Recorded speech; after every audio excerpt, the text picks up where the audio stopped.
ಬೆಂಗಳೂರಿನಲ್ಲಿ ನಡೆದಂತಹ ಡಾಕ್ಟರ್ ಕೃತಿಕಾ ರೆಡ್ಡಿ ಕೊಲೆ ಕೇಸ್ ತನಿಖೆ ಚುರುಕುಗೊಂಡಿದೆ. ಆರೋಪಿ ಮಹೇಂದ್ರ ವಿರುದ್ಧ ಆತ ಡ್ರಗ್ ತಂದಿದ್ದು ಎಲ್ಲಿಂದ ಗೊತ್ತಾ? ಎರಡೂ ಕಡೆ ಡ್ರಗ್ ಅನ್ನ ಖರೀದಿ ಮಾಡಿದ್ದ ಬಗ್ಗೆ ಮಾಹಿತಿ ಸಿಗ್ತಾ ಇದೆ.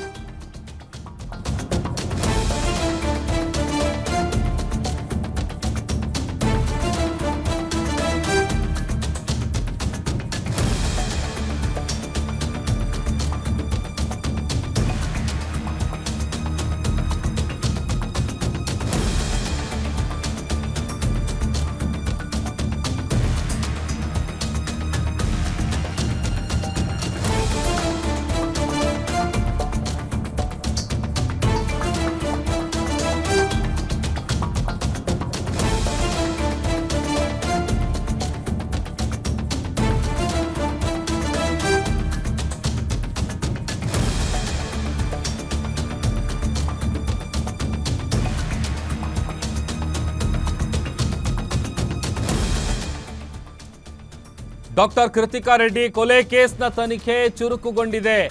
ಆರೋಪಿ ಮಹೇಂದ್ರ ಡ್ರಗ್ ತಂದಿದ್ದು ಎಲ್ಲಿಂದ ಗೊತ್ತಾ? ಎರಡು ಕಡೆ ಡ್ರಗ್ ಅನ್ನ ಆತ ಖರೀದಿ ಮಾಡಿದ್ರ ಬಗ್ಗೆ ಮಾಹಿತಿ ಸಿಗ್ತಾ ಇದೆ. ವಿಕ್ಟೋರಿಯಾ ಆಸ್ಪತ್ರೆಯಲ್ಲಿ ಮಹೇಂದ್ರ ಕೆಲಸ ಮಾಡ್ತಾ ಇರ್ತಾನೆ. ವಿಕ್ಟೋರಿಯಾದಲ್ಲಿ ಡ್ರಗ್ ಖರೀದಿ ಮಾಡಿರುವಂತಹ ಅನುಮಾನ ಇದೆ. ಅದರ ಜೊತೆಗೆ ಮಹೇಂದ್ರ ಸಹೋದರ ಮಡಿವಾಳದಲ್ಲಿ ಮೆಡಿಕಲ್ ಸ್ಟೋರ್ ಅನ್ನ ಇಟ್ಟಿದ್ದ. ಬಾಲಾಜಿ ಮೆಡಿಕಲ್ ಸ್ಟೋರ್ ಅನ್ನ ಆರೋಪಿ ಇಟ್ಟಿರ್ತಾನೆ. ಮಹೇಂದ್ರ ಸಹೋದರ ಆತನ ಮೆಡಿಕಲ್ ಶಾಪ್ ನಲ್ಲೂ ಕೂಡ ಅನಸ್ಥೀಶಿಯಾ ಡ್ರಗ್ ಅನ್ನ ಈತ ಖರೀದಿ ಮಾಡಿರುವಂತಹ ಶಂಕೆ ವ್ಯಕ್ತವಾಗಿದೆ. ಅದೊಂದು ಕಡೆ ಆರಂಭದಲ್ಲಿ ಕೃತಿಕಾ ಅವರಿಗೆ ಆರೋಗ್ಯದ ಸಮಸ್ಯೆ ಇತ್ತು, ಹಾಗಾಗಿ ಆತ ಅನಸ್ಥೀಶಿಯಾ ಓವರ್ ಡೋಸ್ ಕೊಟ್ಟು ಕೊಲೆ ಮಾಡಿದ್ದ. ಅದಾದ ಬಳಿಕ ಅಕ್ರಮ ಸಂಬಂಧದ ವಿಚಾರ ಬಂತು, ಆಮೇಲೆ ಕ್ಲಿನಿಕ್ ಮಾಡಿಕೊಡ್ಬೇಕು ಅನ್ನುವಂಥ ವಿಚಾರ. ಈ ಎರಡೂ ವಿಚಾರಕ್ಕೆ ಕೊಲೆ ಅನುಮಾನವನ್ನ ಕೃತಿಕಾ ತಂದೆ ಏನಿದ್ದಾರೆ ಅವರು ವ್ಯಕ್ತಪಡಿಸ್ತಾ ಇದ್ದಾರೆ. ಆರಂಭದಲ್ಲಿ ಆತ ಎಲ್ಲೂ ಕೂಡ ಒಂದು ಚೂರು ಡೌಟ್ ಬರೆದಿರುವಂತ ನಿಟ್ಟಿನಲ್ಲಿ ಕುಟುಂಬಸ್ಥರ ಮುಂದೆ ಡ್ರಾಮಾ ಮಾಡಿದ್ದ.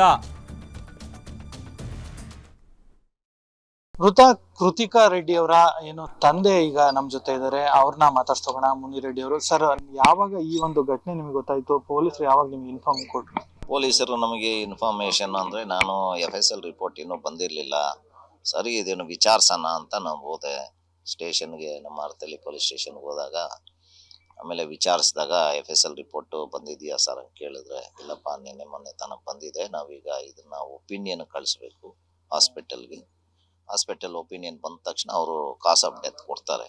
ಅದಾದ ನಂತರ ನಾವೊಂದು ಇದನ್ನು ನಿರ್ಣಯ ಮಾಡ್ತೀವಿ ಅಂತ ಹೇಳಿದ್ರು. ಸರಿ, ಆಗಿಂದ ಪ್ರೋಸೆಸ್ ಸ್ಟಾರ್ಟ್ ಮಾಡಿದ್ರು. ಸೊ FSL ರಿಪೋರ್ಟು ತಗೊಂಡೋದ್ರು. ಅದನ್ನು ಹಾಸ್ಪಿಟ್ಲಲ್ಲಿ ವೈದ್ಯರಿಗೆ ಕೊಟ್ಟು, ವೈದ್ಯರು ಅದರ ಒಂದು ಒಪಿನಿಯನನ್ನು, ಕಾಸ್ ಆಫ್ ಡೆತ್ತನ್ನು ಕೊಟ್ಟಾದ್ಮೇಲೆ ನಮ್ಗೆ ತಿಳಿದು ಬಂತು. ಸರ್, ಕೃತಿಕಾ ರೆಡ್ಡಿ ಅವರು ಸಾವನ್ನಪ್ಪಿದ ದಿನ ಏನಾಯ್ತು ಸರ್? ಅಂದ್ರೆ ಈಗ ನೀವು ಮೊದಲೇ ಮಾತಾಡ್ತಾ ಹೇಳಿದ್ರಿ, ಅವರು ಏನು ಡಾಕ್ಟರ್ ಆಗಿದ್ರು ಕೂಡ ಟ್ರೀಟ್ಮೆಂಟ್ ಕೊಡೋದಕ್ಕೂ ಕೂಡ ಹಿಂದೆ ಮುಂದೆ ನೋಡಿದ್ರು, ಯಾಕಂದ್ರೆ ಅವ್ರು ನಂಗೆ ಏನು ಗೊತ್ತಾಗ್ತಿಲ್ಲ ಅಂತ ಹೇಳಿದ್ರು ಅಂತ ಹೇಳಿ. ಇಲ್ಲ, ಇದು ಏನಾಗಿದೆ ಅಂದರೆ, ಈಗ ಗಂಡನ ಮೇಲೆ ಅತಿ ಪ್ರೀತಿ ಇರೋದ್ರಿಂದನೋ ಏನೋ ಗೊತ್ತಿಲ್ಲ, ಈಗ ಅವರು ವೈದ್ಯರಾಗಿರೋದ್ರಿಂದ ಈ ಹುಡುಗಿಗೆ ಈಗ ಆಂಗ್ಸೈಟಿ, ಟೆನ್ಷನ್, ವರ್ಕ್ ಟೆನ್ಷನ್ ಎಲ್ಲ ಇದ್ದೇ ಇರುತ್ತೆ. ಸಾಮಾನ್ಯ ಇದು ಎಲ್ರಿಗೂ ಇರೋವಂಥದ್ದೇನೆ. ಸೊ ಸಿಂಪಲ್ ಆಗಿ ಏನೋ ಗ್ಯಾಸ್ಟ್ರಿಕ್ ಆಗುತ್ತೆ, ನಮಗೂ ನಾಸಿಯಾ ಬರುತ್ತೆ, ಏನೋ ನಾವು ಒಂದು ಸರಿಯಾಗಿ 2 ಹೊತ್ತು ಊಟ ಮಾಡಿಲ್ಲ ಅಂದ್ರೂ ನಮಗೂ ಒಂದು ಗ್ಯಾಸ್ಟ್ರೈಟಿಸ್ ಪ್ರಾಬ್ಲಮ್ ಬರೋದು ಸರ್ವಸಾಮಾನ್ಯ. ಅದಕ್ಕೋಸ್ಕರ ಹೇಳಿದಾಗ ಇಲ್ಲ ನಿನಗೆ ಐ ವಿ ಕೊಡಬೇಕು, IVಯಲ್ಲಿ ನಿನಗೆ ಗ್ಯಾಸ್ಟ್ರೈಟಿಸ್ ಟ್ಯಾಬ್ಲೆಟ್ ಇದನ್ನು ಇಂಜೆಕ್ಷನ್ ಕೊಟ್ಟರೆ ನಿನಗೆ ಬೇಗ ವಾಸಿ ಆಗುತ್ತೆ, ನನ್ನ ಮಾತು ಕೇಳಿ ನಿನ್ನ ಅದು ಹಾಕ್ಸ್ಕೊಬೇಕು ಅಂತೇಳಿ ಕಾಲಿಗೆ ಕ್ಯಾನುಲಾ ಹಾಕಿ IV ಕೊಟ್ಟಿದ್ದಾನೆ. ಅಂದ್ರೆ ಅವರು ಇಂಜೆಕ್ಟ್ ಮಾಡಿದಾರೆ ಅವತ್ತು? ಹೌದು, ಇನ್ಯಾರು ಇರಲಿಲ್ಲ ಬಿಡಿ, ಅವ್ರು ಬಿಟ್ಟರೆ ಯಾರು ಇಲ್ಲ. ಅವರು ಏನಾಗಿದೆ ಅಂದರೆ 21ನೇ ತಾರೀಕು ಅಲ್ಲಿ ನಾಸಿಯಾ ಆಗಿದೆ ಅಂತ ಹೇಳಿದ್ದಾಳೆ. ಅಲ್ಲೇ ಒಂದು ಡ್ರಿಪ್ಸ್ ಹಾಕಿ, ಅಲ್ಲೇ ಕಾಲಕ್ಕೆ ಕ್ಯಾನ್ಯುಲಾ ಹಾಕಿ 27ನೇ ತಾರೀಕು ಬೆಳಗ್ಗೆ ನಮ್ಮ ಮನೆಗೆ ಕರ್ಕೊಂಡ್ಬಂದು ಬಿಟ್ಟಿದ್ದಾನೆ. ಒಂದು ಸುಮಾರು 8:30 ಬೆಳಗ್ಗೆ. ಅಲ್ಲಿಂದ ಅವನು ಕೆಲ್ಸಕ್ಕೆ ಹೊಟ್ಟೋಗಿದ್ದಾನೆ. ಅವತ್ತೆಲ್ಲ ಚೆನ್ನಾಗೇ ಇದ್ಲು, ಕಾಲಲ್ಲಿ ಕ್ಯಾನುಲಾ ಇತ್ತು, ಪೇಯ್ನ್ ಆವಾಗಲೇ ಸ್ಟಾರ್ಟ್ ಆಗೋಗಿದೆ. ಯಾಕಂದರೆ ಕಾಲಲ್ಲಿ ಸಾಮಾನ್ಯವಾಗಿ ಯಾರು ಹಾಕಲ್ಲ. ಅದು ಇನ್ನೇನೋ ಇನ್ನು ಗಂಡನೂ ಡಾಕ್ಟ್ರೆ, ಯಮನು ಡಾಕ್ಟ್ರೇ ಅಲ್ವಾ. ಸೊ ನಾವು ಏನೋ ಒಂದು ಟ್ರೀಟ್ಮೆಂಟ್ ಮಾಡ್ತಾ ಇದ್ದಾನೆ, ಏನೋ ಇನ್ನು ಅವ್ರಾಗ ಅವ್ರು ಏನೂ ಹೇಳಿಲ್ಲ ಅಂತ ನಾನು ಸುಮ್ಮನೆ ಆದೆ. 22ನೇ ತಾರೀಕು ನೈಟು ಡ್ರಿಪ್ಸ್ ಹಾಕಿದ್ದಾನೆ.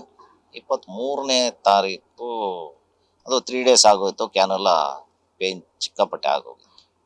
ಅವತ್ತು ಮಧ್ಯಾಹ್ನ ನಾನು ಊಟಕ್ಕಂತ ಮನೆಗೆ ಬಂದಾಗ ಕುಂಟ್ತಾ ಇದ್ಲು ಹುಡುಗಿ. ಏನಮ್ಮ ಇದು ಅಂದೆ, ಈ ಥರ ನೋವಾಗ್ತಾ ಇದೆ. ಏನಾಯಿತು ಕಾಲಲ್ಲಿ, ಕಾಯಿನೆಲ್ಲ ತೆಗೆದು ಬಿಡೋಣ ಬೇಡ, ಬೇಕಂದ್ರೆ ಇಲ್ಲ ಮಹೇಂದ್ರ ರೆಡ್ಡಿ ಹೇಳಿದ್ದಾನೆ ಇವತ್ತು ಲಾಸ್ಟ್ ಡೋಸ್ ಕೊಡ್ತೀನಿ, ಇವತ್ತು ಅಲ್ಲಿ ನಾನು ಬರೋರ್ಗೆ ಹಂಗೆ ಇಟ್ಟಿರು, ಲಾಸ್ಟ್ ಡೋಸ್ ಇವತ್ತು ಕೊಟ್ಬಿಟ್ಟು ನಿನಗೆ ಆಮೇಲೆ ಇನ್ಯಾವುದೇ ಪೇಯ್ನೇ ಬರಲ್ಲ ಏನೋ ಅಂತೇಳಿ ನಮಿಸ್ಬಿಟ್ಟು ಆ ಹುಡುಗಿನ, ಇನ್ನು ಗಂಡನ ಮೇಲೆ ವಿಶ್ವಾಸ, ಅವನು ಗ್ಯಾಸ್ಟ್ರೋ ಎಂಟ್ರಾಲಜಿಸ್ಟು ಅಲ್ಲಿ ವರ್ಕ್ ಮಾಡ್ತಾ ಇದ್ದಾನೆ ಅನ್ನೋ ಕಾರಣಕ್ಕೋಸ್ಕರ ಆ ಹುಡುಗಿ ಅವನು ನಂಬಿದ್ದಾಳೆ. ಸರ್ ಇನ್ನು ನೀವು ಬಿಸ್ನೆಸ್ ಕೂಡ ಸ್ಟಾರ್ಟ್ ಮಾಡಬೇಕು ಅಂತ ಹೇಳಿ ಎಲ್ಲ ಹೆಲ್ಪ್ ಕೂಡ ಮಾಡಿದ್ರಿ ಅಂತ ಹೇಳಿ. ಹೌದಪ್ಪ, ಈಗ ಮಗಳು ಎಲ್ಲೂ ನಾನೇನು ಕೆಲ್ಸಕ್ಕೆ ಹೋಗಲ್ಲ, ನಂದೇ ಸ್ವಂತ ಕ್ಲಿನಿಕ್ ಮಾಡ್ಕೊಂಡು ನಾನೇ ಪ್ರಾಕ್ಟೀಸ್ ಮಾಡ್ತೀನಿ. ಬೇರೆ ಕಡೆ ಹೋದ್ರೆ ಎಲ್ಲ ನಮಗೆ ಸುಮ್ಮನೆ ವೇಸ್ಟ್ ಆಗುತ್ತೆ. ನಾನೇ ಪ್ರಾಕ್ಟೀಸ್ ಮಾಡಿದ್ರೆ ಅಟ್ಲೀಸ್ಟ್ ಒಂದು 2-3 ಇಯರ್ಸ್ಗೆಲ್ಲ ನಾನು ಒಂದು ಸ್ಟೆಬಿಲೈಸ್ ಆಗ್ಬೋದು ಅಂತ ಹೇಳಿದ್ದಕ್ಕೆ ನಾನೇ ಒಂದು ಕ್ಲಿನಿಕ್ ರೆಡಿ ಮಾಡಿ ಎಲ್ಲ ಇನ್ಫ್ರಾಸ್ಟ್ರಕ್ಚರ್ ಎಲ್ಲ ಮಾಡಿ ರೆಡಿ ಮಾಡಿದ್ದೆ. ಇನ್ನೊಂದು 10 days ಇತ್ತು, May 4th ಫಿಕ್ಸ್ ಆಗೋಗಿತ್ತು, ಎಲ್ಲ ಅರೇಂಜ್ಮೆಂಟ್ಸ್ ಆಗೋಗಿತ್ತು ಇನಾಗ್ರೇಷನ್. ಅಷ್ಟರಲ್ಲಿ ಏಪ್ರಿಲ್ 24ನೇ ತಾರೀಕು ಥರ ದುರ್ಘಟನೆ ಆಗೋಯ್ತು. ಇನ್ನು ಕ್ರಿಮಿನಲ್ ಬ್ಯಾಕ್ ಗ್ರೌಂಡ್ ಕೂಡ ಇದೆ ಅಂತ ಹೇಳಿ ಗೊತ್ತಾಗ್ತದೆ. HLL ಕೂಡ ಅವ್ರ ಮೇಲೆ ಕೇಸ್ ಎಲ್ಲ ಆಗಿತ್ತು ಅಂತ ಹೇಳಿ. ಈಗೀಗೆಲ್ಲ ತಿಳಿದು ಬರ್ತಾ ಇದೆ, ಈಗ ಅವರು ಅಣ್ಣ ತಮ್ಮಂದಿರು ಮುಗ್ಗರ ಮೇಲೇನೂ ಕೇಸ್ ಆಗಿದೆ ಅಂತ ಈಗ ಮಾಹಿತಿ ಬರ್ತಾ ಇದೆ ನಮಗೆ. ಸೊ ಇದನ್ನ ಇನ್ವೆಸ್ಟಿಗೇಷನ್ ಅಲ್ಲಿ ಗೊತ್ತಾಗಬೇಕಾಗಿದೆ. ಇದಿಷ್ಟು ಕೃತಿಕಾ ರೆಡ್ಡಿ ಅವರ ತಂದೆ ಮುನಿರೆಡ್ಡಿ ಅವರ ಮಾತು. ಅಂದ್ರೆ ಪ್ರತಿಯೊಬ್ಬರಿಗೂ ಕೂಡ ಯಾವ ವಿಚಾರಗಳು ಗೊತ್ತಿರ್ಲಿಲ್ಲ, ಈಗ ನಿಜಕ್ಕೂ ಕೂಡ ಒಂದ್ ರೀತಿ ಶಾಕ್ ಆಗ್ತಿದೆ ಅನ್ನೋ ಮಾತನ್ನು ಸಹ ಹೇಳ್ತಿದ್ದಾರೆ. ಕ್ಯಾಮರಾಮನ್ ಸಚಿನ್ ಜೊತೆ ಅಜಯ್, ಗ್ಯಾರಂಟಿ ನ್ಯೂಸ್ ಬೆಂಗಳೂರು.